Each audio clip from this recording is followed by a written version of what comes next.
అందరికీ నమస్కారం. Welcome to our channel. ఎట్టకేలకు మన దేశవ్యాప్తంగా ఉన్నటువంటి రైతన్నులందరికీ కూడా మన ప్రధాని మోదీ గారు పీఎం కిసాన్ సమ్మాన్ నిధి పథకానికి సంబంధించి 19వ విడత నిధుల విడుదలకు డేట్ అయితే ఫిక్స్ చేశారండి.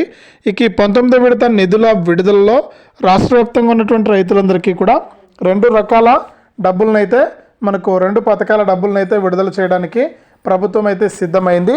ఇక మన దేశవ్యాప్తంగా ఎవరైతే రైతులు ఉన్నారో వారందరికీ కూడా పీఎం కిసాన్ సమ్మాన్ నిధి పథకానికి సంబంధించినటువంటి ఇప్పటికే 18 విడతల డబ్బులను జమ చేసినటువంటి మన కేంద్ర ప్రభుత్వం తాజాగా 19వ విడత నిధులకు ఆదేశాలు అయితే జారీ చేసింది. ఇక ఈ 19వ విడత కింద రాష్ట్ర వ్యాప్తంగా ఎవరైతే మనకు రైతులు ఉన్నారో వారందరికీ కూడా మనకు 4,000 రూపాయలు అయితే జమ చేయబోతున్నట్లు కూడా మన కేంద్ర ప్రభుత్వం అయితే ప్రకటించింది.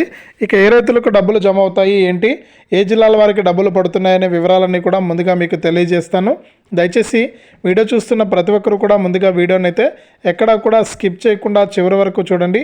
మీరు వీడియోను లాస్ట్ వరకు చూస్తేనే మీకు సమాచారం అనేది తెలుస్తుంది. తప్పకుండా లాస్ట్ వరకు చూడండి. ఇక వీడియోను లాస్ట్ వరకు చూడటమే కాకుండా ఈ వీడియో కింద మనకు లైక్ బటన్ ఉంది, తప్పకుండా వీడియోని అయితే లైక్ చేయండి. అలాగే తెలిసిన వాళ్ళందరికీ కూడా షేర్ చేయండి. ఇలాంటి మరెన్నో వీడియోల కోసం ఇప్పుడే మన ఛానల్ని సబ్స్క్రైబ్ చేసుకుని పక్కనే వచ్చే గంట పైన నొక్కి మళ్ళీ వచ్చే ఆలనే గంట పైన నొక్కి ప్రతి అప్డేట్ను కూడా మీరు మిస్ అవ్వకుండా మీ ఫోన్లోనే తెలుసుకోవచ్చు. మన దేశవ్యాప్తంగా ఉన్న రైతులందరికీ కూడా ఎట్టకేలకు మన ప్రధాని మోదీ గారు పీఎం కిసాన్ సమ్మాన్ నిధి పథకానికి సంబంధించినటువంటి 19వ విడత నిధులకు డేట్ అయితే ఫిక్స్ చేశారు.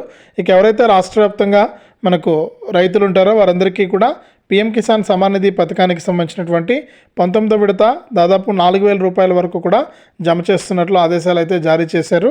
ఇక ఇప్పటికే అర్హుల లిస్టులు అనేవి తయారవుతూ ఉన్నాయి.